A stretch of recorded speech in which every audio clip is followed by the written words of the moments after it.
Let's aura farm. Shut the up. Off. Because every time, if I would have done that unironically, you'd be like, multiplayer has been an important aspect of the Dark Souls series since the beginning. It's an aspect of the whole choosing your own difficulty thing that makes these games more widely consumable. As much as the hardcore Souls players are always talking about how if you don't beat the game on Final Destination with no items then it doesn't count, that's simply not true. These games are meant to be challenging, but only as challenging as you want them to be. People beat these games with as much or as little gear or upgraded stuff as they want, and it's also why the co-op is so important. Another big boon to the co-op is that it's just a hoot to play these games with your buddies. I'm actually going through the Dark Souls series with a friend in seamless co-op at the moment. You can check out the beginning of that journey in the top corner if you like, but if you ask me, it's because of the Elden Ring seamless co-op mod that we have Nightreign to begin with. There was an article on PC Gamer published on June 16th of last year that really stood out to me. In this interview with Miyazaki, the man says that he was unaware of how much fans enjoy playing these games with friends. The seamless co-op mod opened his eyes to the possibilities of games being enjoyed in this way. He also mentioned how he and his team were not opposed to making a game with multiplayer as a focus. Whether or not he was actually talking about this or Duskbloods is up in the air, but anyway, now here we are, Elden Ring Nightreign. There was a small amount of confusion about what exactly this game was when it was revealed, but it was later clarified that Nightreign is a 3-player PvE roguelite set in a small curated landmass of Limgrave called Limveld. Do not ask me about the lore significance or what this means for the story of Elden Ring, because as I explained last time in the last video, it's just, that's not my bag. Gwyn called his kingdom in Orlando to show like a form of respect and camaraderie with Atlanta. I was unaware of that. Fun fact. No offense to the ones that do enjoy that stuff, it's just not for me. I would much rather focus on the fact that we're getting an official roguelite Souls-like. If you've caught any of my recent videos, you would know that I've become decently familiar with this genre thanks to games like RoboQuest, grabbing me and blasting its fast-paced gameplay and growth in my face. I absolutely can't wait to see how a Dark Souls game can be adapted into this formula. I played most of the game with my Patreon supporters Nick and Mike, and a couple of the later hunts with randos when schedules became wishy-washy. I would recommend that you grab 2 friends for this adventure though. Those runs were such a good time. I am writing this f***ing night Valentine's Day gift cards, and he is still ignoring every advance. Notice me! Notice me, senpai. Oh, damn it, he noticed me. Ooh, look at you. Did I get you up? Yeah. Ah! Ah! Ah! They have apparently patched the abysmal single-player experience since launch, so that could be an option for you solo Soulsers. But I think it goes without saying that this game was designed with a team of players in mind, so this is best experienced with 2 buddies that you can communicate with.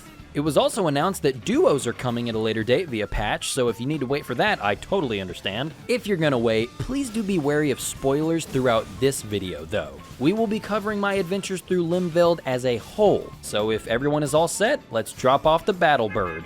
This is Elden Ring Nightreign.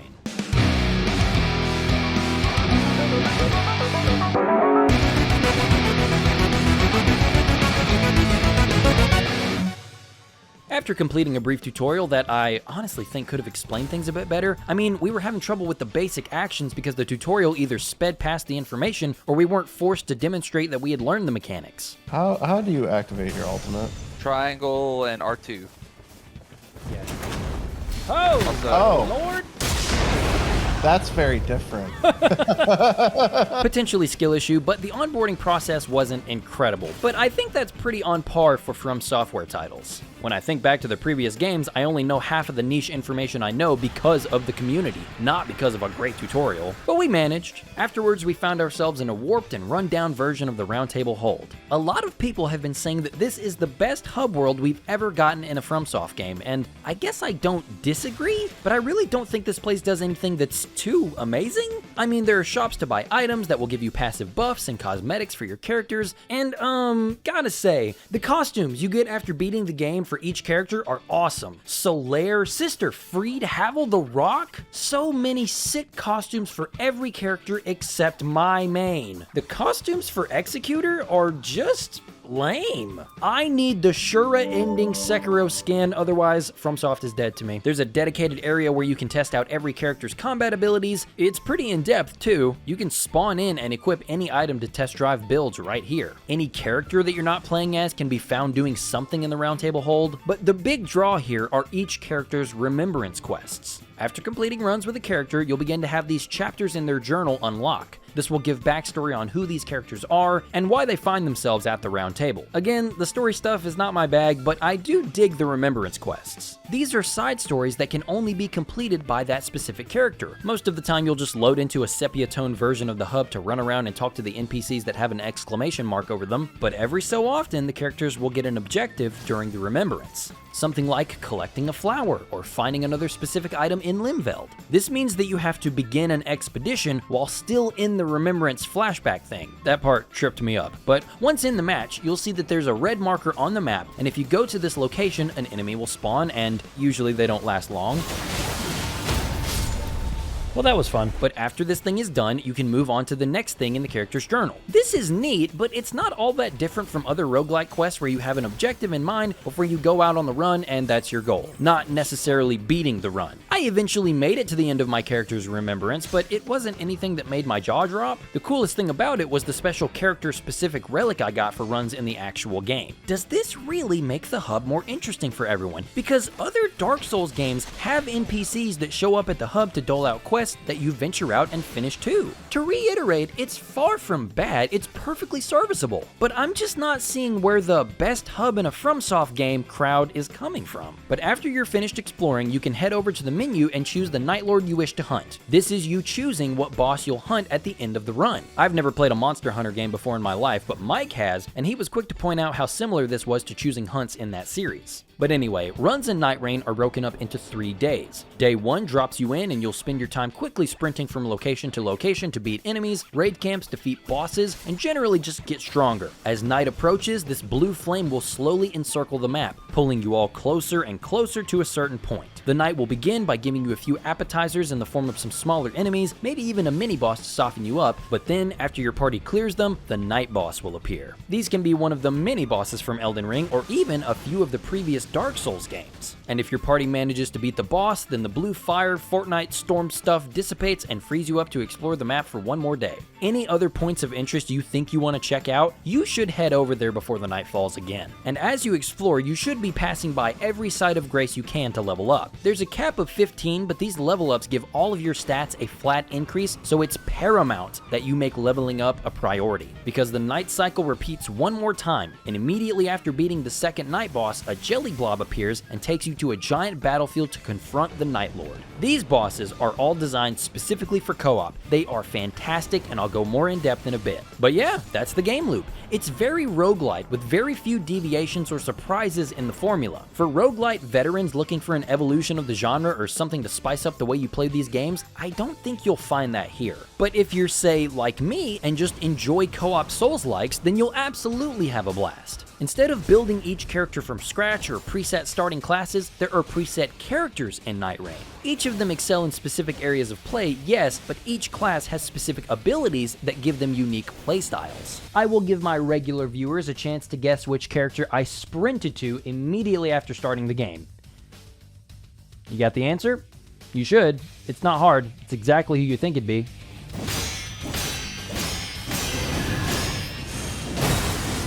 Yeah, I picked John Sekiro's cousin, the Executor. It's a little awkward, not gonna lie. To activate his ability to deflect, you have to unsheath the cursed sword that he keeps on him at all times. Yes, he keeps that shit on him. But to take out this sword, you have to hold triangle and then hit L2. This will cut his movement speed dramatically, but also allow him to deflect attacks. And after deflecting 4 attacks, his cursed sword will glow and he'll be able to slash back with a powered up attack. After his ultimate is charged, the man becomes a beast.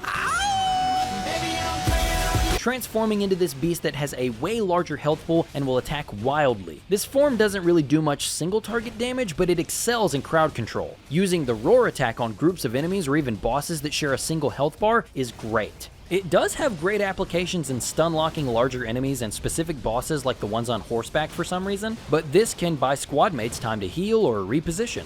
The only thing about this form though is it has no defensive options, so if its health bar gets completely drained, then the Executor gets taked out of it and he's downed. In my opinion, Executor's best application is in holding aggro, because you can parry a surprising amount of the attacks in Nightreign and it never stops making me moist. But I'm telling all of my Sekiro heads now, this class was such a gift that I found it hard to play the other classes. I would try the others and they were fun, but it never felt as good as Executor. Take Iron Eye for example. This is the dedicated archer class and my second favorite actually. His basic attack is a bow and he can get off shots very quickly. His heavy attack is no slouch either, shooting 3 arrows that can spread out and auto-target enemies in a close proximity. But if you can get close to an enemy and focus that spread like it's a shotgun blast, it can rip health away. Melee weapons aren't out of the question, but his bow is really his bread and butter. He does his best work at a distance. And oh my god, being able to revive teammates from a distance is one of his biggest selling points. Mike frequented Iron Eye and he was the difference between a wipe and us getting back up more than a few times. When I saw those arrows flying directly into my ass from off screen, I knew I was in good hands. His ability is a fast moving slash that marks any enemy it hits, increasing any subsequent damage the enemy takes for a short time. This ability's cooldown is also surprisingly short, so bosses should constantly get reapplied with Mark for the rest of the squad to do big damage. And Iron Eye's ult is one of the most immediately impactful, whipping out a Godslayer bow and firing a huge shot that clears out enemies in a straight line. Wilder is sort of like your jack of all trades. He's great with every weapon, but he really shines with his ability to slide around the field. His grappling hook has a very short cooldown and will pull him towards its anchor point. You can even hook onto enemies if you're trying to close the gap quickly. And those beetles that reward charms, Wilder is their worst nightmare.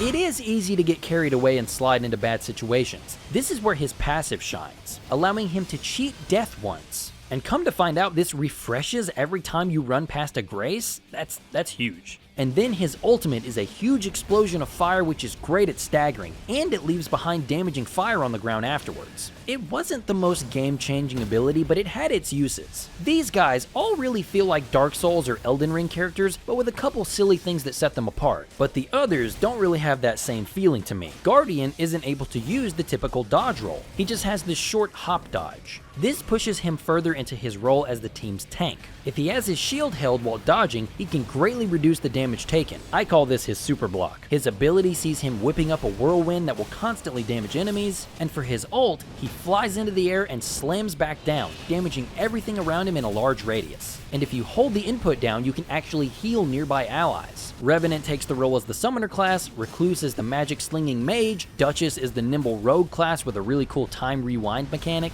I didn't try most of these classes to be frank with you, but I don't think you need to. I haven't given every Souls-like archetype a shot because it's just not my jam. But I do think that each of these classes are unique enough to foster unique playstyles. While every character can wield any weapon or armament, which I actually really like, some characters obviously do best with certain tools because of the stats they have. Using these characters, you and your friends will drop into Limveld with one goal: beef the f*** up.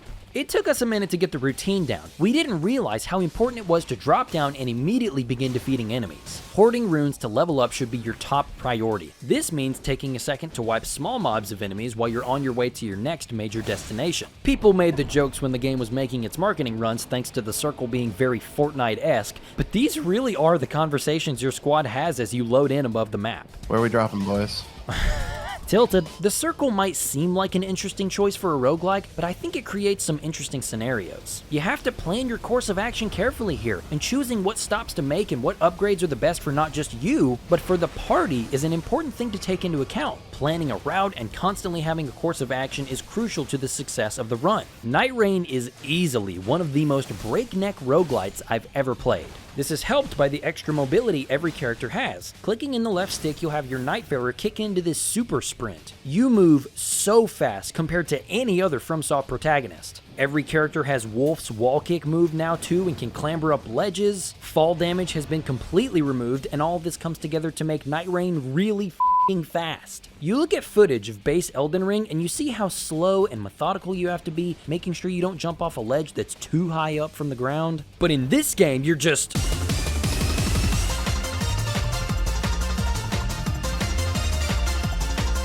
It's a different beast, forcing you to constantly stay moving when the game is on. As soon as you're finishing up this enemy camp, church, field boss, Everjail, someone needs to start checking the map for the next point of interest. and this is present in every mechanic. Sticking together is important for extra firepower and taking down bosses as fast as possible, but it's also important for correcting mistakes.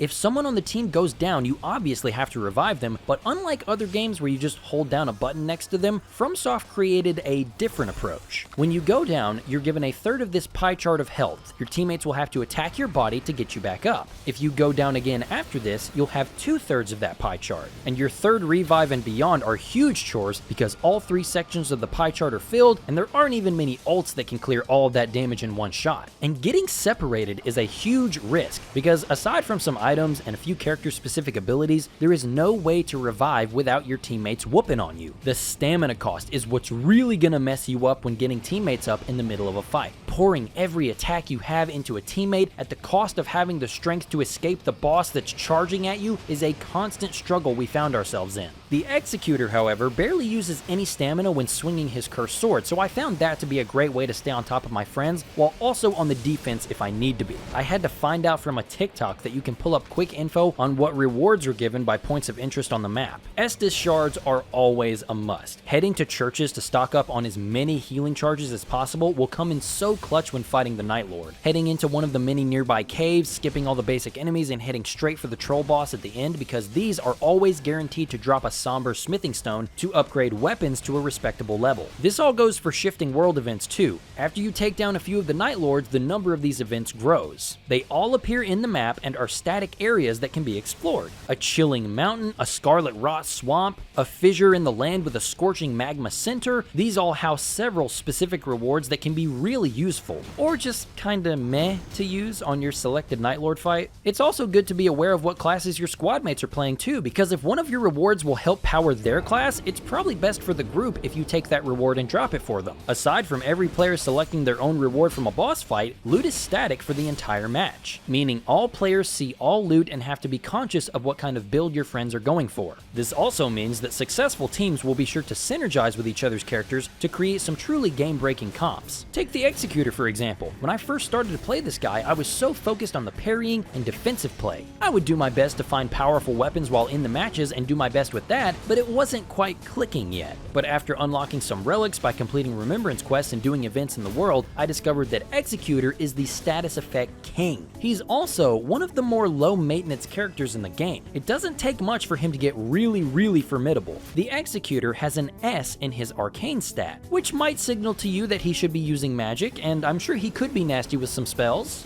Maybe, but the arcane stat also scales any status effect buildup, meaning my poison, frost, bleed, anything like that will proc quickly on enemies and bosses. It got to the point where my setup with the Executor was the golden sprout you get for finishing his remembrance quests, the Knight of Miasma you get for beating the dragon boss, and the Knight of the Wise you get for beating the bug boss. And the low maintenance thing is all because of my starting weapon. The Executor's starting katana begins with bleed damage, so stopping in a mine to get a smithing stone is always a must. The Mist Dragon Relic gives it frost properties, and it's not difficult to find another katana that will also be incredible. Something like Melania's Hand. No way. I have 2 of them. I just got a second hand of Melania. I can already hear the Elden Ring video coming out now. I was so lucky to get scooped. Fuck up! Shut up! Finding this legendary katana is always like hitting the lottery because it comes with her move Waterfowl Dance. And rest be assured, it's just as busted as when she uses it on you.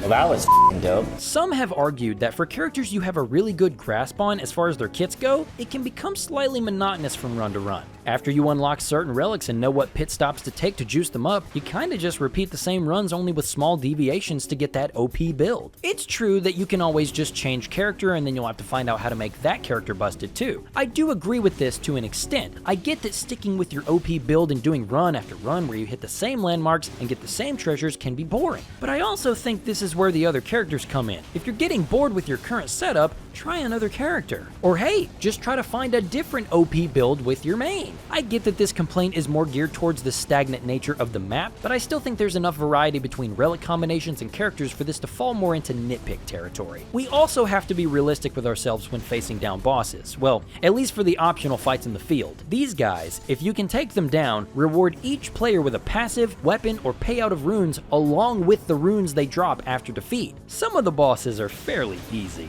We ran into our fair share of fights that we honestly felt bad about because of how much we just embarrassed them, but there are also those that wrecked us so badly that they completely ruined the run. Those fights are so demoralizing. But there were also scenarios where these guys would school us, but then on subsequent runs, we would come back with better gear, different classes, and that refresher of an ass whooping, and then take the game back. Seeing the Elden Ring enemies that I had a problem with so long ago was nice at times. Oh, hello.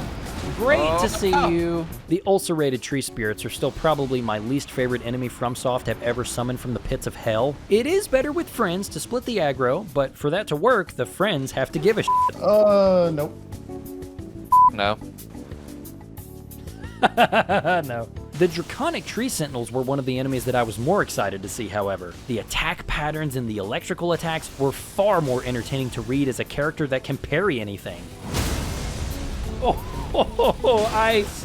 F***ing cold. What are you over there doing, son? I'll give you one guess.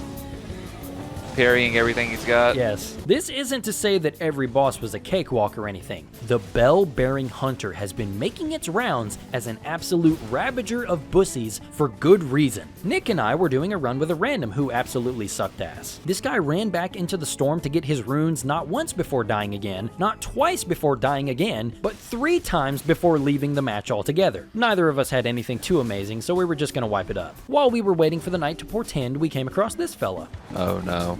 That guy? Scared of that guy? He's definitely not my favorite, I'll tell you that much.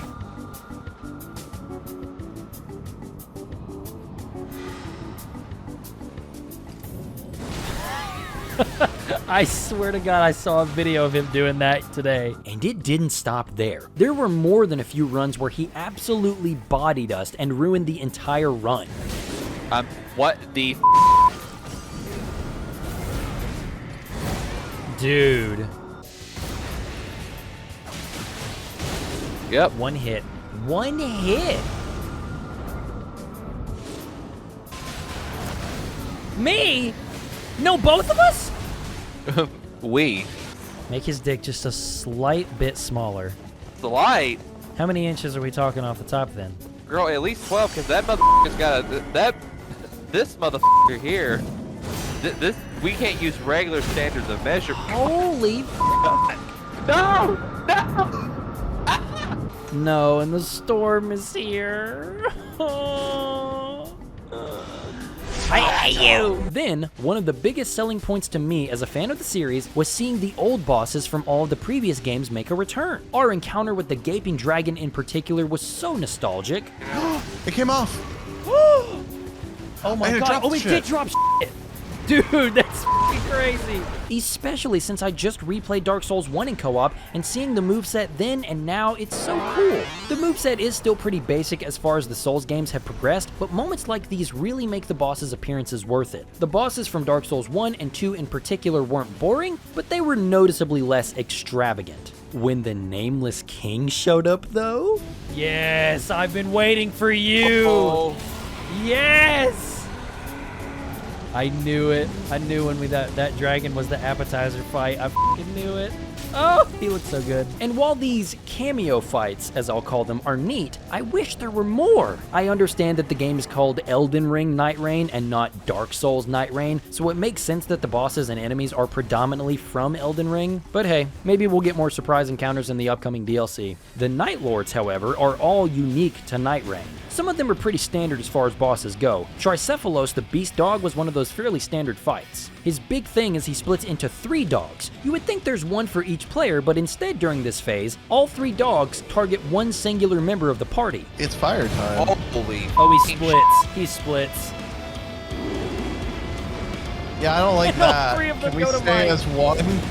Can we stay as one? Gaping Jaw wasn't too difficult. He was also pretty standard as far as Souls bosses go. It was just very stressful when you were the one that had to hold his aggro. But some have mechanics that can only be taken on as a group. Sentient Pest was the first one where we really started to struggle. The Beetle can absolutely run through your team and hold your attention because of its high defense, while the Moth is constantly covering the arena with status effects that will poison or put the party to sleep. And then when the second phase hits, they join up and there are all kinds of lasers and status effects going everywhere. This is my vote for least fun encounter. Augur is a nice breather in the middle of the roster because this thing doesn't ask for much. We actually ran into an event in a totally different hunt where we ran inside of a bubble that was floating around and we got to fight him early. It seemed like a toned down version of the Augur Nightlord fight because this guy didn't last long. Not that the real version was more intimidating or anything like that. His attacks are pretty easy to get around and most of them can even be used to damage him. He spawns minions that, if killed, send projectiles to damage him. Same thing goes for his nuke that he drops on the battlefield. At first we just ran away from it because it's a huge blast if it lands. But later we realized it can be targeted and destroyed, which, again, damages the balloon thing.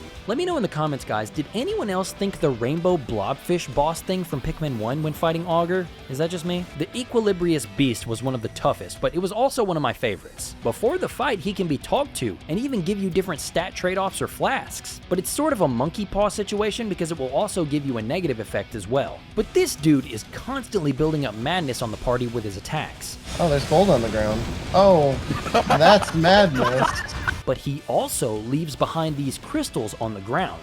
These will reduce the madness buildup. And he also has several attacks where you have to do certain things to stop the attack from happening. I loved this fight. The Frost Dragon Caligo was one of the easiest in my opinion. Either that or we just got really lucky and found great stuff for our builds. It wasn't a walk in the park, but this is the only time we ran this hunt because we beat him on the first try. Fulgor was very different though. This guy took me so many tries. We ran it as a group many times and didn't necessarily have bad runs, we just weren't able to pull out the win. But this is where playing with randoms reaches its peak. Because for the few times that I got matched with morons like that Iron Eye, I also got placed with plenty of badasses who were obvious Souls vets and brought the work every single time. The run where I beat Fulgor was with two randoms and we rocked him. And finally there's the Nightlord himself, Healstore. And this guy is pretty awesome as far as final bosses go. It felt like a supercharged version of Gale from Dark Souls 3 in a lot of ways. This guy swinging around his large sword, using some magic along the way, but then in his second phase he gains this cosmic power doing all kinds of crazy stuff and throwing huge attacks at the party, and one of the coolest looking attacks that FromSoft has ever put to screen, where this guy slices open reality and then unleashes this power on you. I almost got the parry timing, but not quite.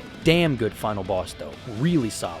I gotta say, I think my biggest issue with Nightreign has nothing to do with the fact that it's a Souls-like. I think the challenge that it presents befits the name of From Software. My biggest problem is that Nightreign isn't a great roguelite, and I think that veterans of the roguelite genre will have an easy time agreeing with me. In other roguelites I have played, it is much easier to build a character that has a drastic advantage or a significant playstyle by the end of the run. This is done by level ups and gathering items that grant meaningful and game-changing bonuses to abilities. Check my RoboQuest video if you want to see what I mean there. But in all of my time with Elden Ring Nightreign, I don't ever remember gaining items that push a particular character so far in one direction that it feels like I quote-unquote broke the game. It's what makes these games so addicting because you have these magical runs where you can just steamroll the challenge on normal difficulties and feel like you have a fighting chance for the higher difficulties. In Nightreign, I feel like I have runs where I get close, getting weapons that stack buffs and get me close to that OP feeling, but the Nightlords don't give you an inch, man. And I understand that they're supposed to be a huge challenge. In this regard, I think Nightreign keeps the Souls-like aspect of the game intact. The Nightlords are truly challenging bosses, and I'm not saying we should be able to steamroll them. It's here where the roguelite power fantasy and the tough-as-nails Souls-like experience are at odds. I don't think the two styles are incompatible, but I do wonder if the balance for some of the characters needs to be reconsidered. Or maybe, the better option, adding a difficulty modifier that players can adjust to their liking. I know what I said, a difficulty selection is heresy for a Souls-like, but it's a great way for roguelites to onboard players with the more advanced stuff, giving the the adept players that higher level play to an extent. Having ball-busting challenges right out the gate could be potentially demoralizing for some players, especially since there is a possibility that Nightreign is someone's first FromSoft game. It is unlikely, but it is possible. And I can only imagine that the lack of any dedicated tutorials outside of some walls of text and a training area could lead to some players not understanding their entire kit in the beginning. It took us quite a few runs to beat Gladius. It was a really cool boss, but it was also tough for 3 Souls-like vets to learn. I think some easier difficulty modifiers that reward less impactful relics would make the beginning hunts go down a bit easier, giving struggling Nightfarers a shot in the arm when that normal or easy mode boss goes down. Then, when players feel more comfortable, they can tackle the harder difficulties. All of this is to say, I realize that's not likely ever gonna happen, and it's not as deep as I'm making it out to be. The game isn't impossible, it's just a bit of an uphill battle to start. But yeah,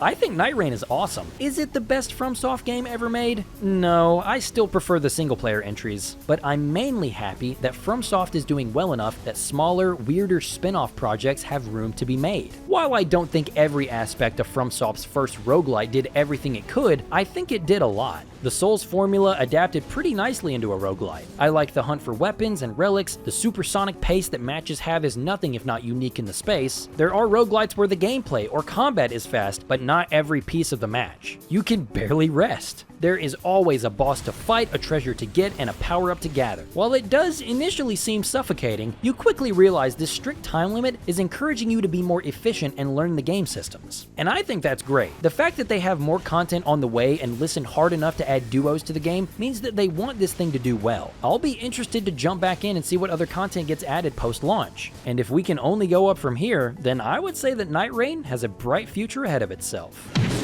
Oh my... God damn.